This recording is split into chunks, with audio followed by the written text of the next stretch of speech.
Index was founded to use the strengths we have in Denmark regarding design and sustainability and include people from all over the world in selecting and identifying the best solutions to global challenges.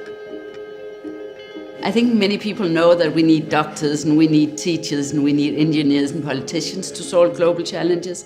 But I think actually quite few people are aware that design is a crucial part of nearly any solution, be that a service or a process or a system or a product. So we need designers on all these teams that work with solving global challenges.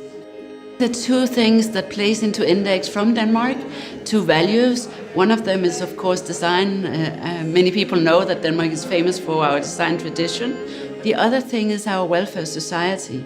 In Denmark, we actually take care of the people in need.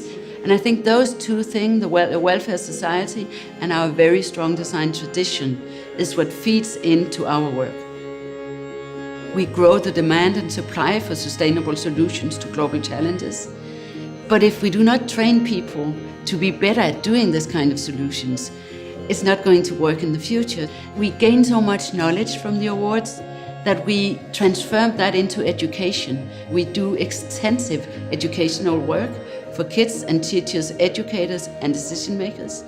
And the last thing we do is that we match the investors with the people with the really great ideas. And we see a big growth now in investors being interested, not only in investing for return, economic return, but also for social and environmental return.